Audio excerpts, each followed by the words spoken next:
पहले वोटों की है उसके ऊपर आपको साबित करना पड़ेगा कि आपके पास मेजॉरिटी है, और अगर मेजॉरिटी हो तो फिर इतनी रोना पिटना होना नहीं चाहिए। जो प्रॉब्लम है और जो खबर है वो ये है, कल पीटीआई की पार्लिमानी पार्टी की मीटिंग हुई, आप लोगों के पास चल रहा हो तो आप जो है वो इजलास नहीं बुला सकते, बल्कि 130 सब क्लॉज 7 जो है वो क्लियरली कहती है गवर्नर शैल समन, ये खुद पढ़ के भी सुनाया कल स्पीकर साहब ने आपको, governor shall summon the session. तो उसने वो सेशन का समन किया, आपने जो है वोट नहीं लिया बिकॉज आपके पास वोट नहीं है।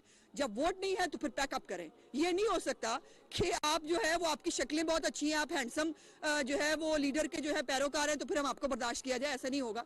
सो दूसरी मेजॉरिटी पार्टी इस हाउस के अंदर जो है वो PMLN है, और कानून और आइन के तहत जब पहली पार्टी जो है वो अपने बंदे पूरे ना कर सके तो वो राइट दूसरी बड़ी पार्टी को मिलता है, और वो राइट अब यकीनन PMLN को और उसकी इत्तेहादी जमातों को मिलना चाहिए। और इसके ऊपर आज देखते हैं कि हाई कोर्ट से क्या फैसला आता है, लेकिन हाई कोर्ट भी आइन से बाहर नहीं जा सकती। हाई कोर्ट ये नहीं कह सकती कि 130 सब क्लॉज 7 जो है वो एग्जिस्ट नहीं करती आईने पाकिस्तान के अंदर। वो ये नहीं कह सकती कि गवर्नर जो है वो ओथ का जो वोट का लिए नहीं कह सकते। वो ज्यादा से ज्यादा क्या कर सकते हैं, वो दोबारा ये कहेंगे जाके वोट लेके आए तो ले लें वोट लेके आकर अपने आप को लिजिटिमेट वजीर आला साबित करें, उसके बाद आपसे बात होगी। कल वो डिनोटिफाई हो गए हैं और बेशर्मों की तरह अभी ये सारी कैबिनेट जो है इतने मतलब बेशरम लोग हैं, आज भी धड़ल्ले के साथ जो है वो सरकारी गाड़ियां जो हैं वो लेके फिर रहे। क्यों भाई, आपके बाप का माल है, आप ये सरकारी गाड़ियां प्रोटोकॉल लेके क्यों फिर रहे हैं? प्रोटोकॉल तो खैर इनसे ले लिया गया है रात का, गाड़ियां उन्होंने अभी तक वापस नहीं की। जाहिर है कब्जागीर जो हुए, एक पुरानी आदत है कब्जागिरी करने की, लेकिन वो कब्जा हमें छुड़वाना आता है, बड़े अच्छे से छुड़वाना आता है। आज हाईकोर्ट देखते हैं इंशाल्लाह ताला कि आइन और कानून के मुताबिक फैसला देगी। मैडम ये बताइए कि जो वो मेन प्ली ये ले रहे हैं कि ये वज़ीर आला को कसूर ही नहीं है, कि ये तो बात तो स्पीकर की हद तक खत्म होगी, उन्होंने इजलास ही बुलाने से माजरत कर ली। वो उन्होंने कहा कि वो गैर ही नहीं उनका इजलास जो गवर्नर बनाया, तो वो स्पीकर को आप बजाय इसके आप प्रवेश क्यों कर रहे हैं स्पीकर की तक? नहीं, हमारे जो गवर्नर का इख्तियार है वो डायरेक्टली CM के साथ है। गवर्नर स्पीकर को जो है वो गवर्नर ने खत किसको लिखा? चीफ मिनिस्टर को, और चीफ मिनिस्टर को कहा कि आप एतमाद का वोट लें। स्पीकर के साथ तो भी करेंगे हम, जो उसके साथ अदम एतमाद आएगी स्पीकर ने, उसने भी जो है उनके पहुंचा दी गई थी, CM ऑफिस में भी पहुंचा दी गया था टाइमली लेटर, और उनके पास लेटर मौजूद था। और फिर ये है कि एतमाद का वोट कहाँ ही CM को गया है, स्पीकर को तो कहा नहीं गया। स्पीकर के खिलाफ अदम एतमाद हमने जमा कराई है, जिसको कंटेस्ट करेंगे इंशाल्लाह। और ये स्पीकर पहले ही चोरी से जो है स्पीकर बन के बैठा है। जैसे मैंने कहा, पिछले 4 महीने से स्पीकर पंजाब असेंबली जो है उसकी पिटीशन पेंडिंग पड़ी है। क्यों?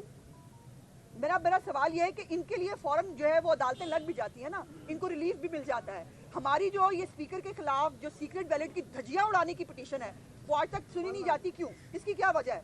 तो स्पीकर साहब जो है, जो खुद गैर आईनी स्पीकर है, वो स्पीकर जो खुद गैर कानूनी स्पीकर है, उससे हमें आइन और कानून पढ़ने की जरूरत नहीं है। मैडम, असेंबली के बहुत से मामलात रिवायत के तौर पे भी चलते हैं, क्या कोई पहले ऐसी रिवायत है कि इजलास के दौरान किसी को एतमाद का वोट लेने का कहा गया हो? देखिए, जब हालात ऐसे होते हैं भाई, कोई चीज़ किसी दिन पहले दिन होती है ना।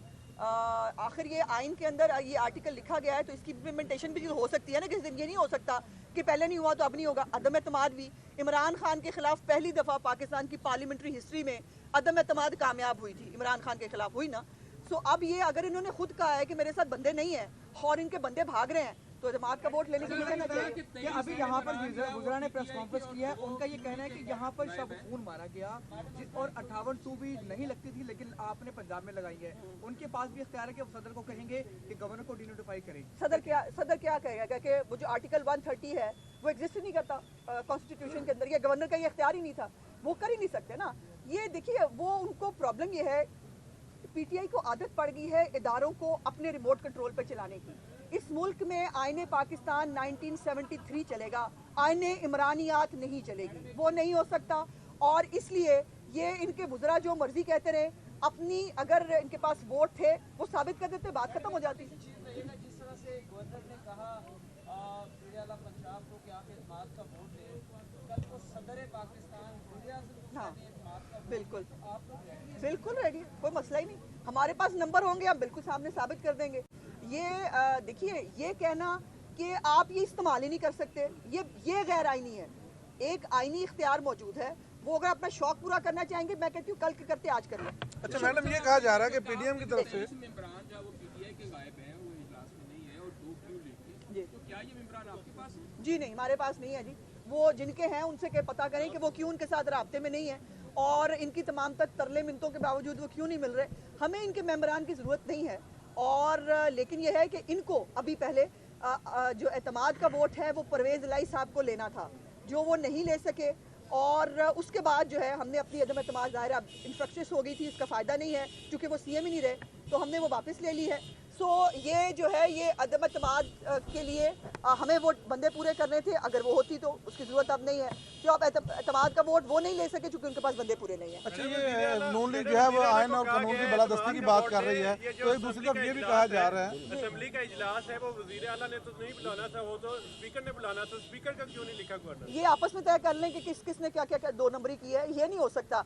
अच्छा, ये पुरानी आदत है, वो इमरान खान पे कोई बात आएगी ना वो नीचे पर डाल देंगे, फलाने का कसूर है, इमरान खान ने कुछ नहीं किया। इसी तरह अब वो स्पीकर की बलि देना चाहते हैं, ऐसा नहीं हो सकता। स्पीकर ने देखिए, स्पीकर जो है वो कस्टोडियन ऑफ द हाउस होता है, ये वाला स्पीकर नहीं है जो कि ये चोरी के वोटों से आया है, लेकिन उसने कायदे ऐवान के साथ मुशावरत से भाई इजलास बुलाया जाता है। जो लॉ डिपार्टमेंट है उसके साथ मुशावरत से इजलास, और ये इजलास तो चल रहा है। अब ये देखिए ना, ये आइन की सरीहन खिलाफ वर्जी है कि इतने खौफजदा हैं कि इजलास ही ख़त्म नहीं करते कि अदम एतमाद ना आ जाए। और मैंने जैसे कहा, अब आपसे कोई भी बात करने आए, मेरी आपसे रिक्वेस्ट है, उनसे पूछ लीजिएगा कि आइन में, कानून में कहाँ लिखा है कि इजलास चल रहा हो तो इजलास बुलाया नहीं जा सकता। बल्कि 130 जो क्लॉज 7 है उसमें कहा है कि governor shall summon the session, तो गवर्नर ने अपना सेशन समन किया। और कल आपको स्पीकर साहब ने मे और शैल का सबक भी पढ़ाया है, उनसे कहें कभी खुद भी बैठ के पढ़ लिया करें। अच्छा, ये बताइए कि कहती थी कि इमरान खान अगर केपीके की और पंजाब की असेंबलियां जुड़े तो हम इलेक्शन करवा देंगे, तो आप पीडीएम मुकम्मल तौर पे जो है वो क्यों भाग रही है इलेक्शन से? हम क्यों तोड़ने दें जी उसको, इमरान खान को। इमरान खान जी, मेरी गुजारिश, आपका सवाल हो गया। देखिए, इमरान खान साहब अब भी असम्बलियां तोड़ना नहीं चाहते थे, उनके पास कोई और ऑप्शन नहीं रहा। 60 जलसे भी कर लिए, 2 लॉन्ग मार्च भी कर लिए, मार धाड़ भी कर ली, मौला जाट भी बन लिया, कोई मसला हल नहीं हुआ। कल आपने देखा ना, 400 के जम्मे गफीर से उन्होंने जो है वो पूरा लाहौर बाहर निकल आया। को खुदा का वास्ता इनको समझाओ, हमादर को कोई बताए कि लाहौर की आबादी 400 नहीं है, लाहौर की आबादी 1.5 करोड़ से ज़्यादा है। सो ये लाहौर बाहर निकल आया। फवाद चौधरी को भी पता नहीं जिन्नात दिखते हैं, इनको मुअक्कल दिखते हैं, क्या दिखता है जो कैमरे की आंख को नहीं दिखता। सो हम जो है वो, ये 12 करोड़ की नुमाइंदा असम्बली है, इसके अंदर हम हाफ एंड हाफ हैं और आधे लोग जो है वो बैठकर पूरे पंजाब का फैसला नहीं कर सकते। और फिर जब बदनीयती शामिल हो, कोई एक वजह बता दे पंजाब असम्बली क्यों टूटे, क्योंकि इमरान खान चाहता है। सॉरी, इमरान खान के कहने पर कानून नहीं बनेगा। बहुत शुक्रिया जी, थैंक यू। अच्छा, मैं